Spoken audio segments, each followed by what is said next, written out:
پھر اس صورت میں اللہ تعالیٰ نے نبی کریم صلی اللہ علیہ وسلم سے یہ بھی کہا کہ آپ اعلان فرما دیں کہ وہ رحمان ہے جس پر ہمارا بھروسہ اور جس پر ہمارا ایمان ہے، اور لوگ عنقریب جان جائیں گے کہ کون کھلی گمراہی میں ہے۔ اس کے مرکزی مضمون پہ تھوڑا سا غور کریں کہ توحید کے آفاقی، انفسی، تاریخی اور عقلی دلائل سے توحید اور رسالت اور امکان آخرت کو اس میں اللہ رب العالمین نے ثابت کیا ہے، شرک کی تردید کی ہے۔ لہٰذا اللہ کا مطالبہ ہم سے یہ ہے کہ ہم ایمان لائیں، نیک عمل کریں۔ یہ زندگی اور موت کا ایجاد کا مقصد تو صرف آزمائشی ہے۔ پھر سورۃ القلم شروع ہوتی ہے۔ سورۃ القلم بھی مکی صورت ہے۔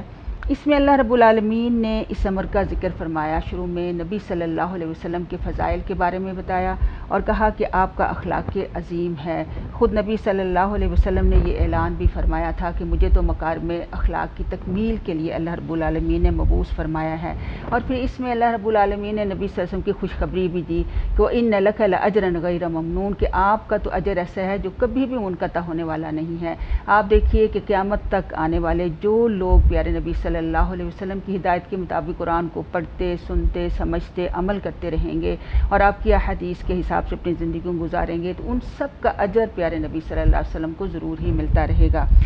پھر اس صورت میں اللہ تعالیٰ نے ایک سخی اور نیک ذمہ دار کا بھی ذکر کیا کہ اپنی باغات کی آمدنی میں اللہ کا حق سب سے پہلے نکالا کرتا تھا، صدقہ و خیرات کرتا تھا، غریبوں اور مساکین کا حق ادا کیا کرتا تھا۔ اس کی وفات کے بعد اس کے بچوں نے یہ سوچا کہ ہمارا باپ تو بے وقوف تھا، اب تو ہم اپنی فصل میں سے کسی کو بھی نہیں دیں گے، اور پھر انہوں نے کوشش کی کہ جب فصل کی کٹائی کا وقت آئے کہ ہم صبح صبح جائیں گے تاکہ کوئی مسکین ہمارے سامنے نہ آ سکے، لیکن جب وہ باغ میں پہنچے تو دیکھا کہ باغ نام کی کوئی چیز وہاں پہ موجود نہیں ہے۔ پہلے تو انہیں ایسا لگا کہ وہ راستہ بھول گئے ہیں، پھر غور کرنے پر معلوم ہوا کہ نہیں، ان کا باغ ہی اجڑ چکا ہے۔ اور اس واقعے میں اس امر کی دلیل ہے کہ اللہ کے مال کو اللہ کی راہ میں اگر خرچ نہ کیا جائے تو وہ ضائع بھی ہو سکتا ہے۔ اور اس صورت میں اللہ تعالیٰ نے یہ بھی بتایا کہ وہ کافر لوگ نبی صلی اللہ علیہ وسلم کو بڑی ہی بری بری نگاہوں سے دیکھتے ہیں، حسد کے مارے، اور وہ چاہتے ہیں کہ نبی صلی اللہ علیہ وسلم کو نقصان پہنچائیں، اور وہ تو نعوذ باللہ آپ صلی اللہ علیہ وسلم کو مجنون گردانتے تھے۔ پھر اللہ تعالیٰ نے فرمایا کہ وہ آپ کو اپنی نگاہوں سے گرانا چاہتے ہیں، جبکہ اللہ رب العالمین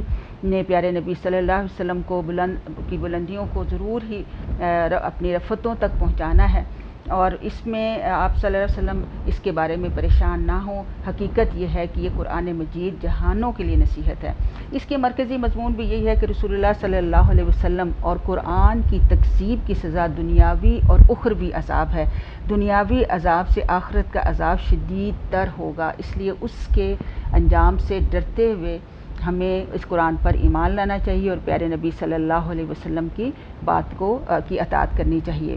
پھر سورہ حاقہ شروع ہوتی ہے، یہ بھی مکی صورت ہے۔ الحاقہ سے مراد حقیقت ہے۔ اللہ تعالیٰ نے اس صورت میں قیامت کو حقیقت کے نام سے پکارا ہے اور اس کی حقیقی کھڑکھڑاہٹ کو جھٹلانے والوں کا انجام سے کائنات کے لوگوں کو باخبر کیا ہے۔ پھر اس میں قوم عاد اور سمود جنہوں نے قیامت کو جھٹلایا تھا، اللہ تعالیٰ نے قوم سمود کو ایک چیخ کے ذریعے اور قوم عاد کو ایک تیز و تند آندھی کے ذریعے ہلاک کر دیا تھا۔ عادیوں کو اپنی طاقت پر بڑا ہی فخر و غرور تھا۔ اللہ تعالیٰ نے ان پر 7 راتوں اور 8 دنوں کے لیے طوفان مسلط کر دیا جس نے انہیں جڑ سے اکھاڑ کر پھینک دیا۔ وہ زمین پہ یوں پڑے ہوئے نظر آ رہے تھے گویا کہ کھجور کے کٹے ہوئے تنے پڑے ہوں۔ اس صورت میں اللہ تعالیٰ نے نبی صلی اللہ علیہ وسلم کے بارے میں کافروں کے ان اقوال کو نقل کر کے ان کی تردید بھی کی ہے کہ وہ آپ کو نعوذ باللہ شاعر، کاہن کہتے تھے، جبکہ اللہ تعالیٰ فرماتے ہیں کہ جو کچھ بھی پیارے نبی صلی اللہ علیہ وسلم پر اترا ہے اللہ نے اس کو اتارا ہے اور اس میں جھوٹ والی کوئی بات نہیں۔ اللہ تعالیٰ آپ صلی اللہ علیہ وسلم پر جھوٹ باندھنے والوں کو کبھی بھی فلاح دینے والا نہیں ہے،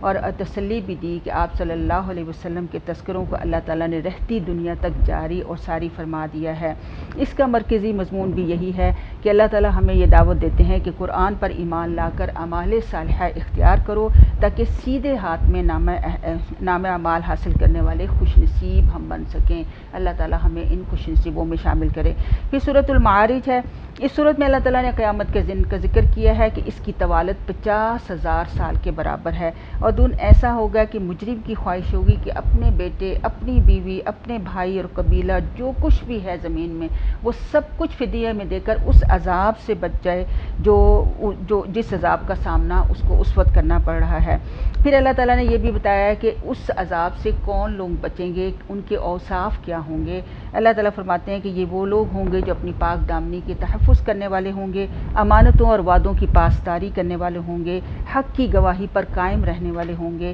اور نماز کی حفاظت کرنے والے ہوں گے، یہی لوگ جنتوں کے حقدار ہوں گے۔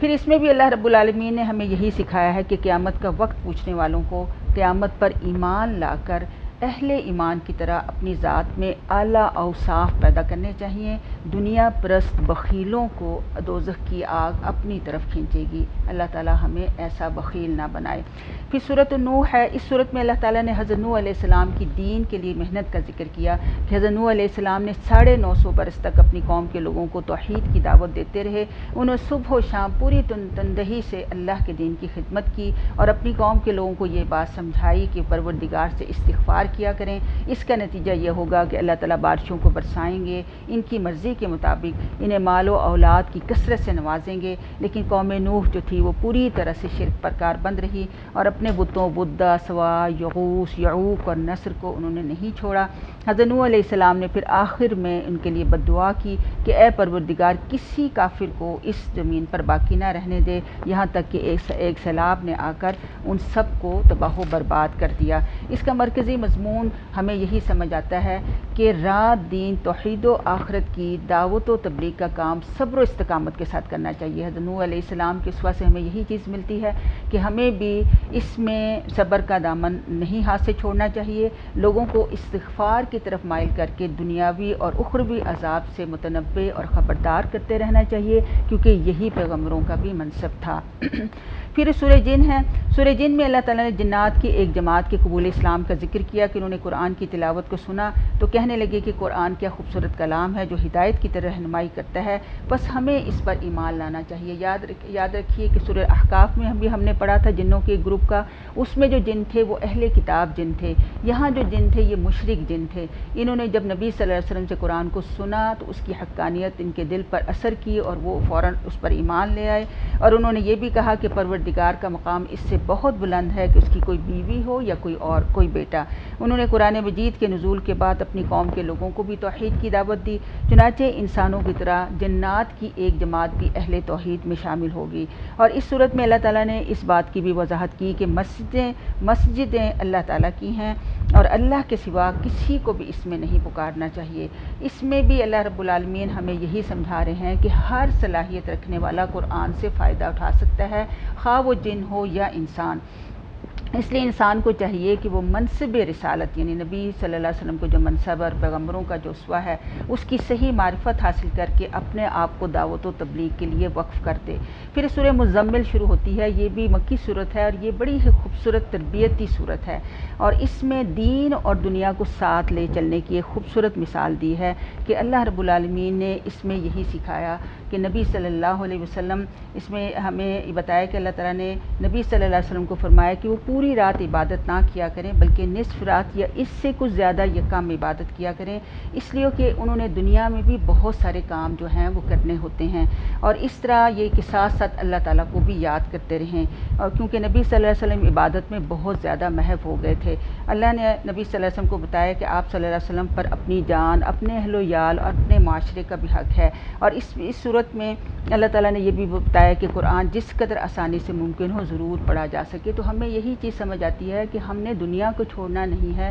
اللہ نے دنیا کو ہمارے لیے بنایا ہے، لیکن دنیا کے دھندوں میں پھنس کر رب کو یاد کرنا تاکہ انسان صرف دنیا میں ہی مست ہو کر غافل ہو کر اللہ کے ذکر سے دور نہ چلا جائے۔ تو یہ صورت اس طرح سے ہماری تربیت بھی کرتی ہے، اسی وجہ سے اس کا جو مرکزی مضمون ہے وہ یہ سمجھ آتی ہے کہ دعوت توحید پر استقامت کے لیے یعنی اس پہ ڈٹ جانے کے لیے تعلق باللہ جو ہے وہ لازمی اور ضروری ہے، اور اس کے لیے تہجد، ترتیل قرآن یعنی قرآن کو ٹھہر ٹھہر کے غور و فکر کر کے پڑھنا، اور تبتل اللہ یعنی